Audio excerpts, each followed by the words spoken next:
Like many others, I spent a lot of time last month watching the Olympics. Watching athletes from different countries and backgrounds competing against each other reminded me a lot of Overwatch, where a bunch of heroes from different countries and backgrounds all compete against each other in a little warm-up match, before the real competition begins of either assigning blame to others if you're on the losing team, or desperately trying to convince your teammates that you were the reason you won, and that they got carried if you were on the winning team. Yay! Damn. There's an Winton. MVP. That's how Winton do. He has more kills than you. Oh. That's this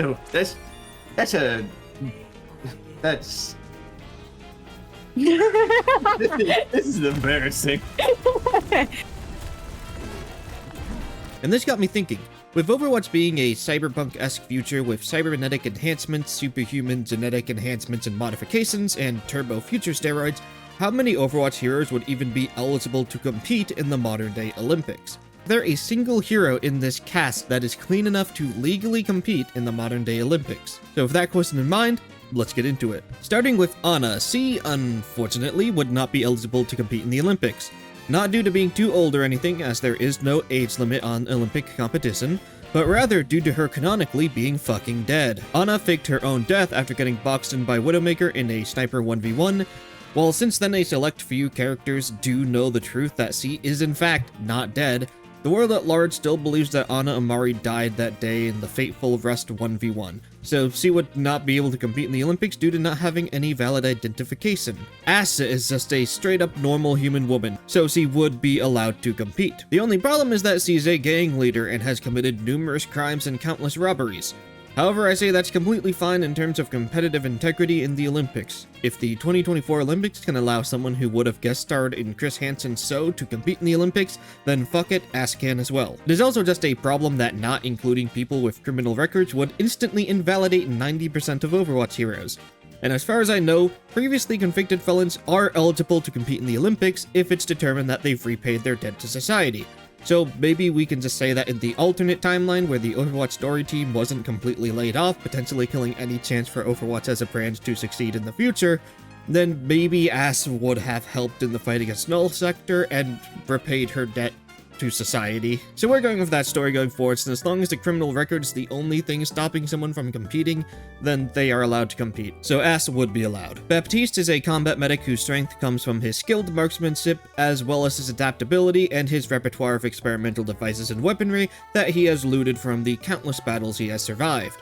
In terms of competing in the Olympics, he is clean. No performance-enhancing drugs or augmentations. He just uses whatever he finds, and he's a very good, smart boy. Bastion is an Omnic, which is a massive problem for this list given that the Olympic Charter indicates that competitors in the Olympics must be members of the species Homo sapiens, or in other words, human. So being an Omnic, Bastion would instantly be disqualified, as we are using the modern-day rules for the Olympics, but maybe in the lore of Overwatch, Omnics would be allowed to compete, or at the very least have their own Olympics, if not for the fact that they are heavily discriminated against. I do think that if Bastion could compete though, he could do a hella good ballet performance.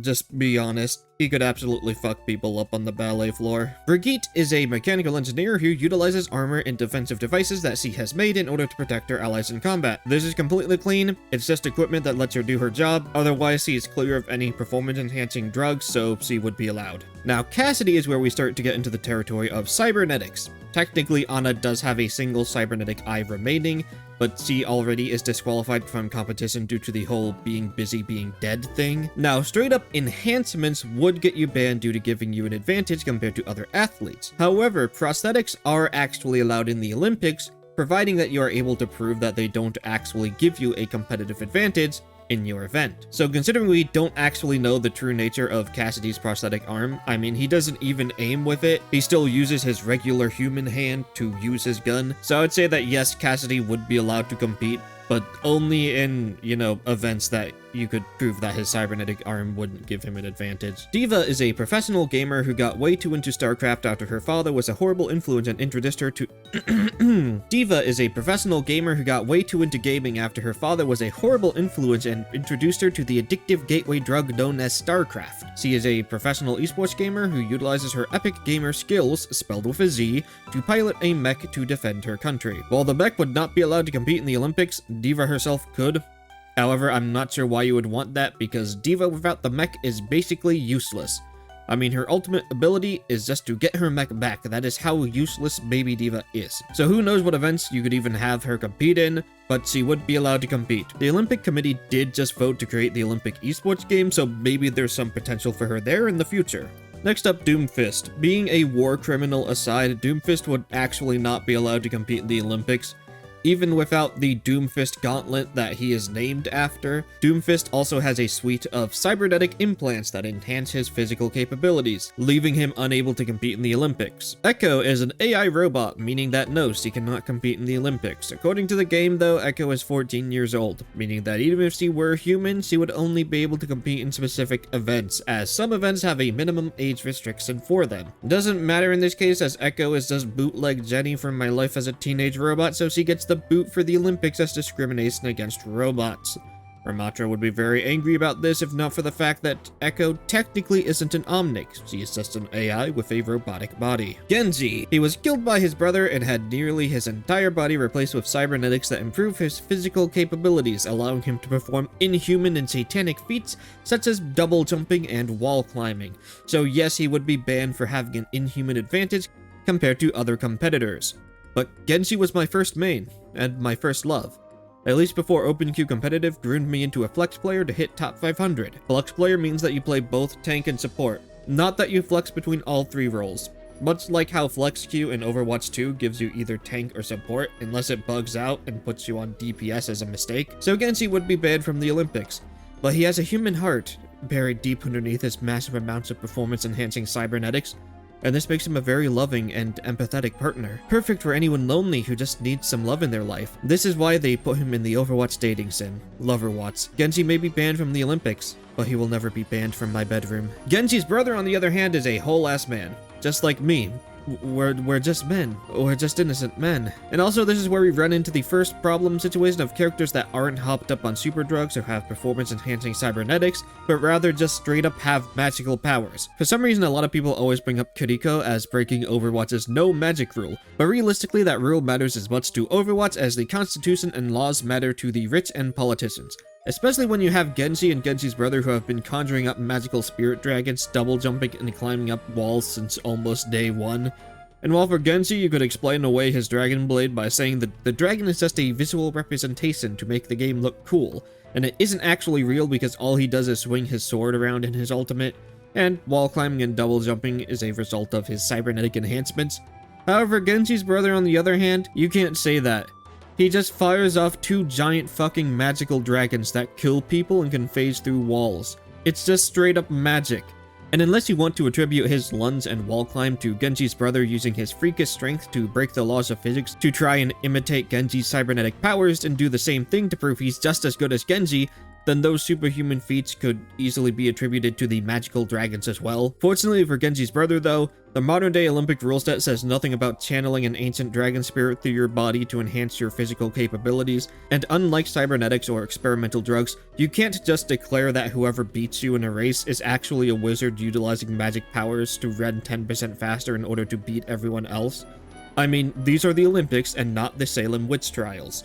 So we're airbutting this and saying that because there's no rule stating that a Japanese man with magical dragon powers can't compete in the Olympics, so he is allowed to compete in the Olympics since nobody can prove that the magic dragons exist unless they spike the Olympic Committee's food and drinks with a fuck ton of shrooms and LSD. So a lot of people would just assume that his abilities come from training and natural talent and not the fact that he is cheating. Similar to Genji's brother, Illari is also able to channel magical powers. However, in her case, he can channel the power of the almighty sun. However, unfortunately for Illari, her ability to weaponize the sun comes from the augmentation added to her body by the name of solar threading. Instead of how Genji's brother is able to control magic dragons just by virtue of being Japanese or something like that, I don't know if it's ever been explained. It is uncertain in lore if Illari's sun-based powers are able to be used to enhance her physical capabilities or if they are only useful for storing solar energy to channel through her weapon. However, she is just randomly able to fly during her ultimate, seemingly without any type of solar-based self-propulsion device, so it does seem like her solar power can impact her body in some kind of way as well. so she would be banned, as the eternal power of the almighty sun would grant her a massive advantage over other competitors. Junker Queen is a wastelander who was banished from Junkertown with her family as a child and had to learn to survive in the wasteland, attacking ominous wastelanders and looting them, crafting weapons and armors, including her signature magnetic gauntlet. Considering her weapons and gauntlets are just equipment she can discard and not permanent cybernetic enhancements, and she is not on ultra-irradiated Australian cocaine, at least as far as we know, Junker Queen would be eligible to compete in the Olympics and would actually be a very strong competitor in a lot of events. Junkrat does have prosthetics, but similar to Cassidy, these seem to be replacements for missing limbs rather than something meant to be an enhancement to his physical capabilities. His prosthetics include a decently advanced robotic arm so that he could continue to manufacture bombs for acts of terrorism, and a peg leg so that he can inefficiently run away after committing said acts of terrorism. So yes, Junk would be allowed to compete as long as it's provable that his prosthetics don't give him any unfair advantage. Since, you know, he lost those limbs, he kind of needs them. But in Junkrat's case, even if they did give him a slight unfair advantage, I don't think that any other competitor would contest the results of the event, considering that they just lost a physical competition to a guy with a fucking peg leg. Like, if Junkrat manages to out-hobble you in the 500-meter dash, you would be way too embarrassed to ever be seen in public again. Much less try to argue that his peg leg somehow gave him an unfair advantage, so he would be allowed to compete. Unfortunately, there's no Olympic competitions for bomb building or domestic terrorism, so not quite sure what he would be competing in, but whatever he does compete in, he will fucking slay for sure. Just like Genji's brother, Kiriko is another Japanese person who can utilize the magical powers of an animal spirit, in this case a fox spirit, which is 10 times better than the dragons that Genji and his brother utilize. Because, I mean, just look at him, he's so fucking cute. I would marry Kiriko. Just give me a moment. Just like Genji's brother, Kiriko is another Japanese person who can utilize the magical powers of a magical animal spirit, in this case a fox, which is 10 times better than the dragons that Genji and his brother utilize. Because, I mean, just look at him, he's so fucking cute, I love him so much. I would marry Kiriko and put up with her, subjectively, please put the gun away, sweetheart, annoying personality, just so that I could hang out with the spirit fox because I love him. Kiriko is also pretty hot as well though, but back to the Olympics debate, magical powers can't really be proven, and as far as I know, they don't have a specific ban on magical powers, so she would be allowed to compete. Lifeweaver is my husband and is a scientist from Thailand who utilizes his BioLite technology in order to heal allies, as well as jerk them off of wherever they are and bring them back to him utilizing his life grip, or elevate them utilizing his thick and luxurious pedal platform. Given that everything he does is just assistance using his technology that is inspired by nature and not utilizing the power of nature via the hard-ass drugs that are just naturally grown out in the natural world, he would be clean and able to compete in the Olympics, or in my bedroom if he so chooses. Next up, Lucio. This is just a regular-ass dude that makes music and has sick-ass roller skates. The main character I played and put hundreds of hours into because he's just a cool, goofy little dude. He's allowed to compete. No permanent prosthetics that he can't remove as far as I know, unless his roller skates are somehow built into his body. He's also not coked up on super drugs or cybernetics, unless you're one of those people who would consider music to be some kind of dangerous satanic drug that is the devil's work. He would in fact be allowed to compete in the Olympics. Next up, Mauga. No, Mauga quite literally has a second heart implanted into his body, and has had his original heart repaired and cybernetically enhanced. He literally has an ability called Cardiac Overdrive, where he activates both hearts at the same time and becomes one of the most powerful beings in the known universe for a few seconds. It's also funny because while you never hear it due to the fact that the only thing you can't have in Overwatch 2 anymore is 2 tanks, unless you're one of the based few people that play OpenQ, the superior game mode for actually having fun, Mauga actually has an interaction with Zarya where he laments about being banned from weightlifting competitions due to how having 2 hearts would grant him an unfair advantage. So yeah, he would most certainly be banned from the Olympics as well. Mei is just a regular-ass scientist with a depressing backstory where all of her friends were abandoned by Overwatch when it was shut down and they all died. No idea why she even wanted to join the new Overwatch after they left her and her friends for dead, but in terms of the Olympics, she would be able to compete. Her identification would be a bit fucked up because she was cryogenically frozen for a few years, but that's probably normal. And unlike Ana, who according to her ID is fucking dead, May is just the incorrect age, but like, she's the same person, it's close enough. People can barely determine someone's age just by looking at them anyways, and this is especially true for May, due to a specific reason that I will not mention. Next up, Mercy. She is a precious angel who is clean and has no substance abuse problems. All of her powers come from her Valkyrie combat suit, which she could just not utilize. She can compete in the Olympics. Moira. She is also a precious angel and a brilliant geneticist who everybody hates due to her experimentation and drive to research to try and push forwards the evolutionary advancement of humanity. However, if anyone has ever played Moira, you'll notice that one of her hands be purple, and that's fucked up. As far as I know, it has never been confirmed as the reason why Moira got a purple hand. She could be distantly related to the purple guys from Five Nights at Freddy's. The more likely idea is that she experimented on herself, which if it is the result of an experiment to enhance the human genome, then yes, she probably would not be allowed to compete because it could offer a competitive advantage. The thing is, we don't know if it does or not. Moira is still experimenting, and she needs to finish her testing to determine what having a purple hand even does for you. Orisa is a robot, and she would not be able to compete. However, while Orisa is a robot, more importantly, she is a horse. This means that while she cannot compete in a vast majority of events at the Olympics, she could potentially be the horse competing with a human rider for the equestrian events. Yeah, we're airbutting it again and saying that as far as I know, there's no regulations saying that a horse for the equestrian events cannot be a robot horse. So she is allowed to compete in the Olympics, but only as a horse. So it turns out I completely forgot about Farah, so I'm recording this quickly while editing, but she is just a normal human woman. I don't think there's anything wrong with her, aside from the fact that she's fucking annoying, but no drugs, no performance enhancers, as far as I know. She's just a person. Flies around, shoots people with rockets, hella annoying, but would be allowed to compete. Next up for Ramatra, he is an Omnic, so he cannot compete. But realistically, he would be the one to create an Olympic event just for Omnics to compete in, so that he could enhance the global culture of his kind. If we got more lore at some point, he would probably have done this exact same thing in canon. No idea if he would allow non-Omnic robots like Erdita and Echo to compete, though, or if he would end up being discriminate against all non-Omnic robots, because they haven't suffered as he has. I mean, who knows? No way we're getting any more interesting lore or details on characters in the future. Now, Reaper is like turbo not allowed to compete in the Olympics. So first of all, he was a participant in the Soldier Enhancement Program to become perfect soldiers and get augmented with superhuman speed, strength, and agility. The same program as Soldier 76, with Reaper being given the title of Soldier 24. So that alone of being a genetically augmented super soldier would not allow him to compete. But on top of that, Moira also ran experiments on Reaper in order to grant him supernatural abilities, which he is now able to turn into a cloud of smoke, very similarly to Snoop Dogg. So with both augmentations and supernatural abilities that are constantly active and are pretty noticeable, I mean, having your body constantly regenerate and decay, turning you into a cloud of smoke, would be pretty damn easy to notice. He would not be allowed to compete in the Olympics. Daddy, I mean, Reinhardt is just a man, just a big beefy hunk of meat that wears Crusader armor and a rocket-powered hammer. However, underneath he's covered in scars and feels just as much vulnerability and pain as the rest of us.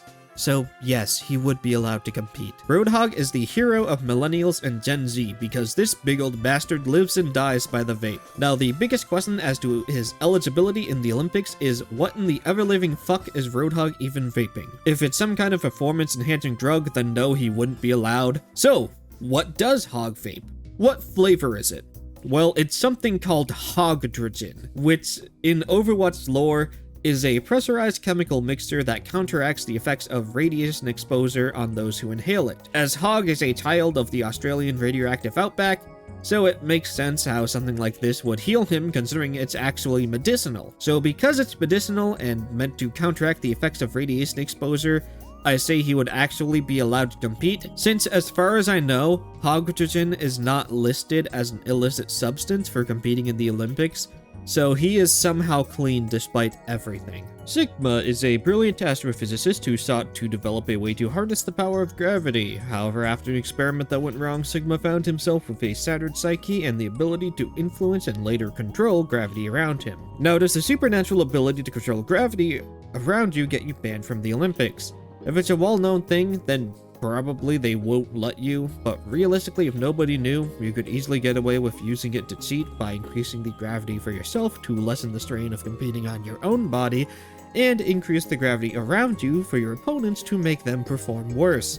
And a supernatural ability, similar to magic, isn't really something that you can somehow prove and accuse someone of using the power of gravity to win. So because of the almighty Airbud principle of there's no rule in the Olympics charter stating that a man with questionable gravity powers can't compete in the Olympics, then I guess he can, since realistically there isn't really a good way to prove if he actually utilized his powers or not. Sojourn absolutely 100% would be banned from the Olympics. One of her defining character traits is that she has a ton of cybernetic enhancements which she got as a means to an end to fight as one of the captains of Overwatch.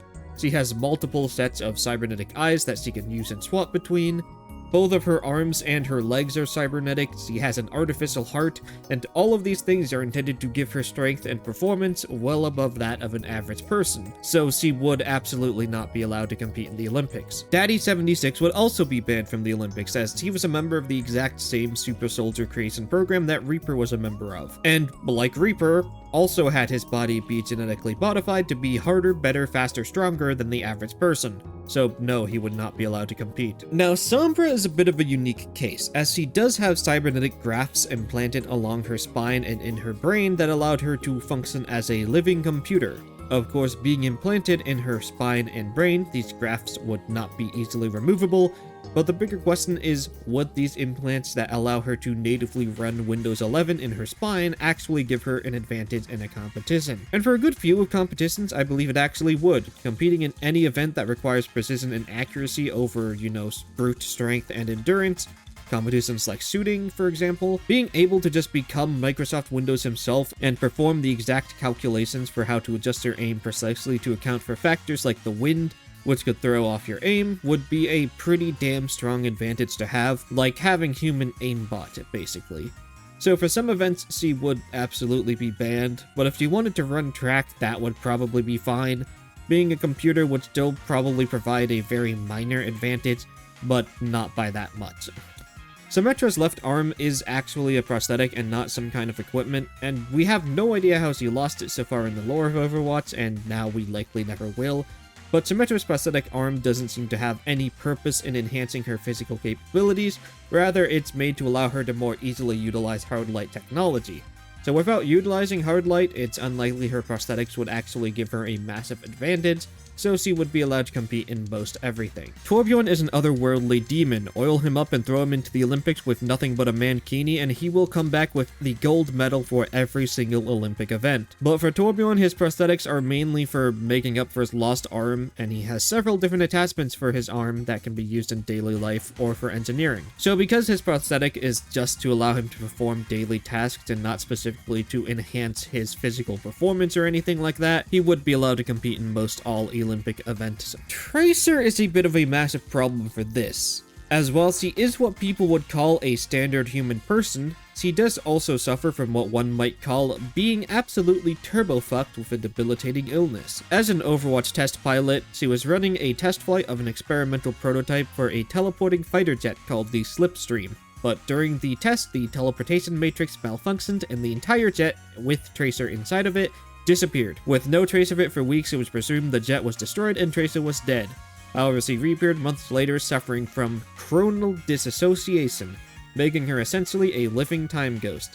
She would disappear randomly, and even when she was in the present, she had no physical form. Eventually, Winston created the chronal accelerator, which kept Tracer anchored in the present and gave her the ability to control her own time, being able to speed it up and slow it down at will. She could literally just make her 5% faster if she wanted to, and nobody would be able to know. Now, the chronal accelerator would definitely be something that enhances her performance, and not be allowed. However, without it, she would literally be a ghost and not have physical form and not be able to compete in the Olympics anyways, so she would be banned. Technically, I'm not sure if in some random piece of lore, Winton developed a casual version without the time manipulation powers added in that would only keep her stabilized in the present and not allow her to do anything else too wacky with it. And if our benevolent overlord Winton did do that, then Tracer would be allowed to compete with the non-cheat version. Venture is just a goofy little fella, a dubious little creature up to mischief if you would. They are just a silly little bean that travels the world doing archaeology things and eating rocks. Now, does eating rocks get you banned from the Olympics? Probably not, unless the rock they decided to munch down on for that evening just happened to be called uranium. So they would be allowed to compete in the Olympics, unless they were to fail the drug test due to accidentally crunching on a little bit of crystal meth as a snack before the event. Despite Widowmaker looking like the long-lost sister of Purple Guy from Five Nights at Freddy's, she actually did used to be a regular human person. She was kidnapped and turned into a Talon sleeper agent to kill her husband. And then after killing her husband, she thought, damn, that was actually pretty fun. So she went back to Talon to become a human weapon. Moira altered her physiology to make her the perfect sniper and dominate the Call of Duty Rust 1v1 servers. Moira slowed down Widowmaker's heart, which is why her skin turned blurple, and also numbed her ability to experience human emotions. Given that these enhancements with a purpose to improve performance in certain activities, she would be banned from any events where having a slowed down heart and whatever other random modifications she got from Moira would be useful, so she would be allowed to compete in physical events. But then again, having a slowed down heart would be a massive downside in said events, so she could compete, but would likely suck. And I don't know what her best event that she could reasonably compete in would be, so if you got any ideas, just put it in the comments and have a fun discussion. Better yet, just name the best events that any character would be best suited for. That could be fun. Monkey. Winton is a giant space gorilla, and he would in fact be banned from the Olympics. Not because he is a gorilla, but because he is an alien. He was born and raised and experimented on in the lunar space colony before coming to Earth and landing at the abandoned Overwatch base at Watchpoint Gibraltar, where nobody knew that he was there. So technically he wouldn't have citizenship anywhere to be allowed to compete for the Olympics as a country, and as far as I know, the moon is not a valid country to represent in the Olympics, at least until the moon people finally come down and start competing. I know that they're alive and they're up there. They're just very shy, so they don't want to talk to us Earth people. And because Winton landed and lived unknown at the old Watchpoint Gibraltar, he wasn't really earning citizenship anywhere by being a ghost in an abandoned building. And saying he wouldn't be allowed due to invalid citizenship is a lot more interesting than saying he would be banned for not being a human yet again. However, one interesting thing to note is that it is actually revealed that post the revival of Overwatch, Winston actually pays taxes to the Swiss government. I don't know why they felt the need to reveal this in lore, but it's true, Winton does pay his taxes. So would that make him a native of the country that makes the best fucking chocolate ever? I don't know, just wanted to let you know that in lore, he does actually pay taxes. For Wrecking Ball, he is a hamster, so no, he cannot compete. Interestingly enough, unlike Winton, who landed in the abandoned Overwatch base at Watchpoint Gibraltar and then just kind of lived there alone as a hermit for a bit, Wrecking Ball landed near Junkertown and became affiliated with the Junkers. So you could actually consider him to have become a citizen of Junkertown and as such would actually have a valid country to compete for, if only he wasn't just a tiny little hamster in a massive steel mechanical ball. Zarya is probably clean, she can compete. I got about as much to say about her as good skins that she has. So moving on. Finally for Zenyatta. He is an Omnic, so no, he could not compete. But he would absolutely fuck up the pole dancing competition, which is the biggest reason why the modern day Olympics haven't implemented pole dancing as an Olympic sport. They're concerned about the repercussions that it could have on the world 50 years down the line when we catch up to the Overwatch timeline and Zenyatta Overwatch finally becomes real. He has hips that could kill gods and topple nations if they weren't kept under tight lock and key. It's why he has to float everywhere. They banned his ability to use his legs because the sway of his ass alone could both cause and cure blindness. Oh yeah, and as a final bonus for being good boys and girls and non-binary bros and liking and subscribing to the video, we'll look at the newest Overwatch hero, Juno. To nobody's surprise, no, she would absolutely not be allowed. She quite literally crash-landed onto Dorado and is an illegal alien from outer space. You expect me to believe that she went through the proper customs in order to land on Earth and be here? No. Her lore involves her family being sent to Mars by a company to establish living conditions there and terraform the environment. However, they ended up getting completely ghosted by them and abandoned on Mars to die to the increasingly dangerous storms that occurred as a result of their terraforming of the planet. So because the company abandoned them and there's no way that they gave her clearance to come to Earth, and she also has no citizenship on Earth as she's a Martian, she was quite literally born on the Mars base, and everybody on that base used the last of their resources to build her a ship to come to Earth, and she's going to try and get help to save them from May. Because May is a climatologist, and as such, could likely help them with stopping the increasingly dangerous storms that are probably going to destroy the Mars base and kill everybody on it. Very cool and fun lore, but not allowed to compete in the Olympics. So, out of the 41 heroes that are currently in the Overwatch roster, only about 23 of them would be capable of competing in the Olympics in some way, shape, or form. May have fucked up the math though, because this is just a very not counting friendly kind of day from me. So, thanks for watching if you got this far. I plan to try and upload once a week and not once a month from now on, even if it's just a casual yap video, but I do want to do more well-written stuff like this where I can put more jokes in it. But I hope to have a very requested video at some point soon, so if you need me, I'll be busy working my crins 9 to 5. See ya, and have a nice day.